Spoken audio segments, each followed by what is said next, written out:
So I'm going to be asking a few questions about your upcoming show, Leak. And all the questions are related to the show or have something to do with the show. Um, Beginning with the word fluidity. What does fluidity mean to you? Um, I think it's probably how I manage most things in my life. Um, there's a lot of conversation these days about neurodiversity and different ways of people's brains working. And while I've never been actually diagnosed or officially named anything, I identify quite strongly with all the articulations of people's brains where everything works at the same time. So my volleyball training affects my dancing. And I played volleyball 35 years ago. And my intellectual, more academic reading around feminist phenomenology affects how I do my plies. And I write poetry, and the rhythm of the poetry affects my choreographic practice. And my language, the way I speak and memorize things, affects how I understand performing and not performing. So this is how my brain works. And I've more recently tried not to hide it. I think I'm a little bit crazy. I actually don't think I'm a little bit crazy. I think that my brain has all these different things happening at the same time. And so how I experience the world is you say the word fluidity, it's a very fluid way how I experience the world, how I take in information and process it and engage with ideas and activities and people. So that's the first thing I think of um, around fluidity. And that manifests in the work that I make. So there's photographs and poetry and notions of performing, there's dance, there's a lot of comedy and clowning.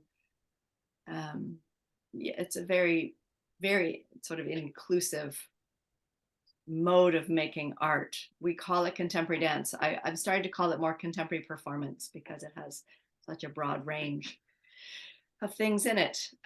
Fluidity in terms of myself. I've moved a lot in my life. I've done a lot of different kinds of work and careers, mostly in around moving and dance. Um, like many people, I've worked my way through relationships through my life with women, with men. I've been married a couple times. I've had longer relationships with women. And the idea of declaring an identity for myself has always been a question for me because different times in my life, different things make sense to me. So I guess in terms of fluidity of my sexual orientation, it's always been a moving a moving piece for me. I'm very profoundly linked to water because I was born beside the ocean and I grew up in Nova Scotia. And I always feel slightly lost if I'm not beside a big body of water. So I do go home to Nova Scotia and I spend time. Um, we have a family home there on the Bay of Fundy, which is the north shore of Nova Scotia. I go and I spend time sitting on the rocks, watching the tide come in and go out, and I just feel profoundly at home. So that is one of the instigating pieces around this show that I've built called Leak. I've actually made like 4 or 5 pieces about the ocean in the last 30 years of making work. This is probably the most sophisticated and in-depth and considered one. Seagull sex. How often do you get to say that? Well, in all my research, I have a lot of university training and career in my background. I'm currently not working at a university. I've really dedicated the last 10 years of my career to making work and developing my performing career. But deeply, deeply, I'm a researcher. I love to do research. All of my performance work is either instigated by research or includes a lot of research. I went to university as an undergrad, as a full scholarship biochemistry student. So that stays, and my love of math, algebra particularly. So all the research, it doesn't all make its way onto the stage in a way that other people could identify, but there's a ton of research there. So what I learned in my research, this is a very long roundabout way, is that there was a research study by some oceanographic people. I think, well, it was an American research study. They discovered that in 1977 was this study, 14% of the seagulls off the coast of California were same-sex couples. So when the research made its way out into the public sphere, and of course caused a bit of an uproar in 1977 because there was not the acknowledgement, acceptance, recognition of how many gay people there are in the world, and the idea that gay isn't natural, was very upset by this natural gayness that was going on in amongst the seagulls. So Engelbert Humperdinck recorded a song that was written by a man whose name I can't remember. Anyway, he wrote a song about the lesbian seagulls, and it's made its way into the piece. So that's part of the clown part. Yeah, that and the wedding dresses. That goes together in my head. If you want to see how it goes together, you can come to the show. Yeah.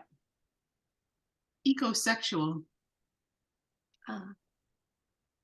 I did an interview with somebody yesterday, and they questioned the term and said they had to go look it up, but you can Google it, and it is on Wikipedia. Annie Sprinkle is a really fun and well-informed and well-established sex activist. She's been working for a couple of decades. So I don't actually know whether she coined this term. I think she did. I should have my research down, but she talks about ecosexuality as understanding or experiencing our erotic selves in deep exchange with the earth.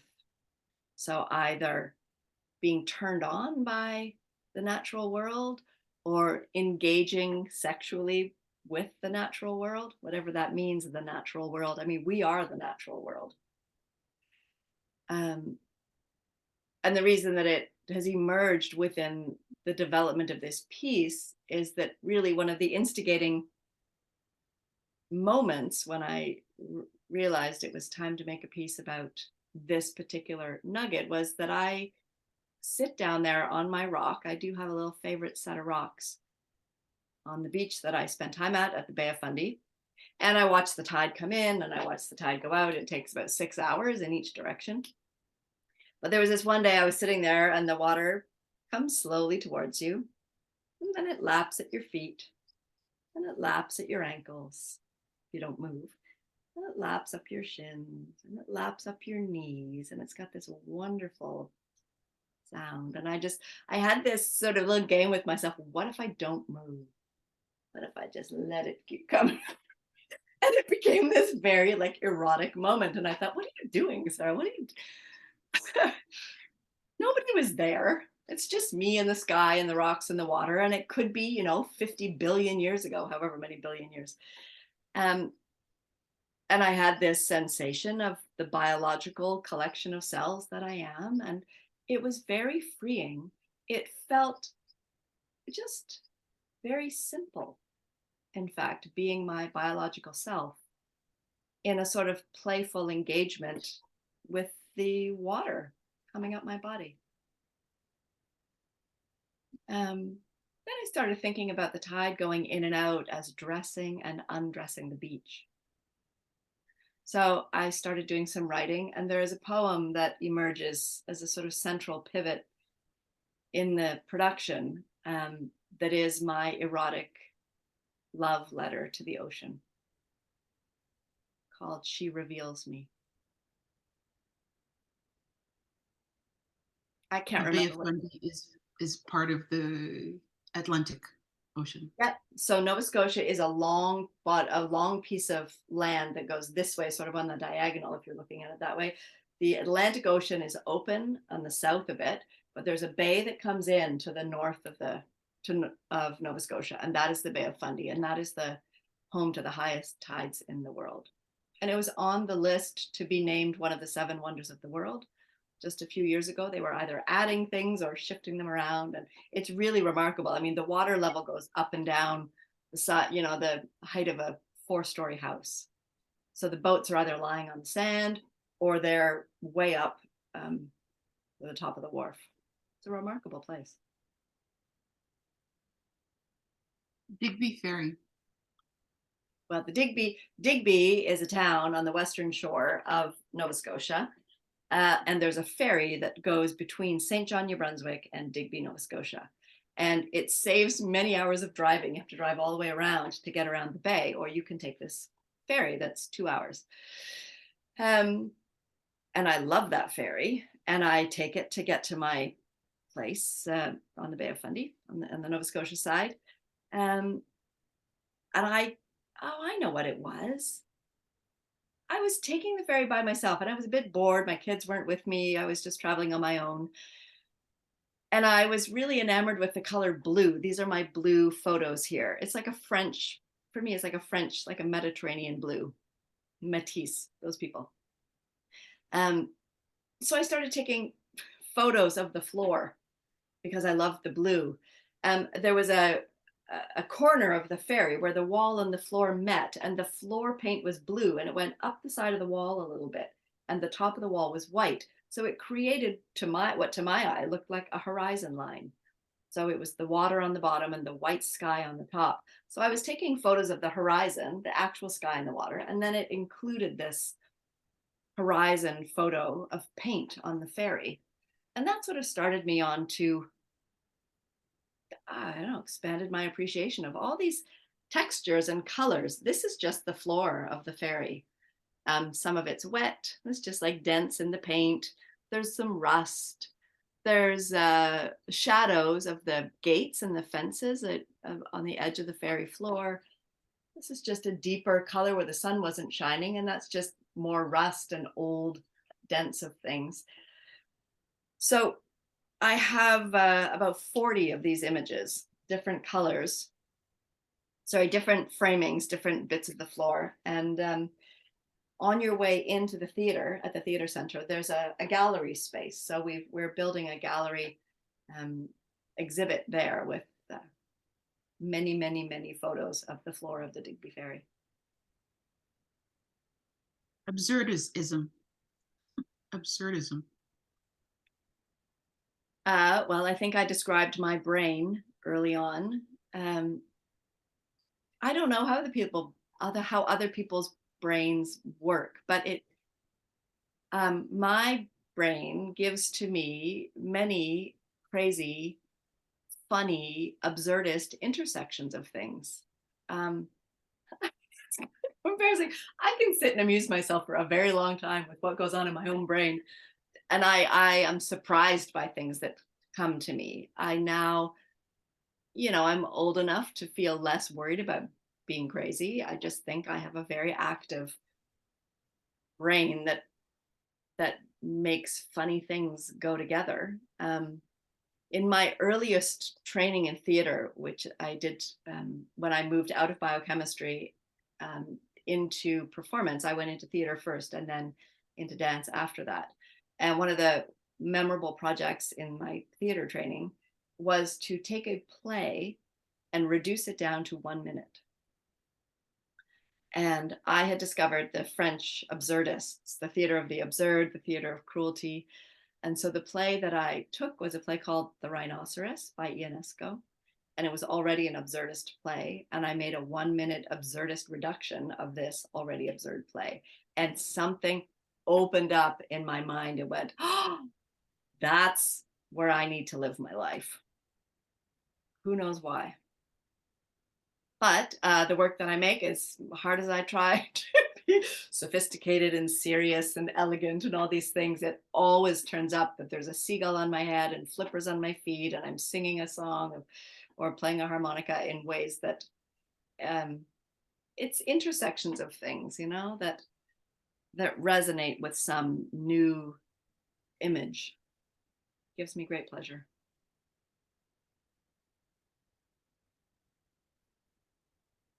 Leak. Um, well, Leak is the name of my piece. It has hyphens between the letters so that things can slide through if necessary. Um, there's a writer who's very interesting to me. She's an American Vietnamese writer and filmmaker named Trinh Minh Ha. She said the problem with categories is that they leak. And that spoke to me a lot because, in this decolonizing world that we're living in, hopefully, the project will keep going. I've never really, there seems to always be an exception to something. You can hold a boundary of something, but there's always a moment where that boundary doesn't fit or doesn't work or isn't the right boundary. There's always a new or creative or exceptional moment for life to be present in a way that's surprising and doesn't answer a rule or follow an expectation. So I liked her articulation of the leaking of categories. Somebody asked me in a conversation about developing this work, what's at stake when somebody makes a boundary? What's at stake if it is broken or challenged or leaks? I'm interested by that.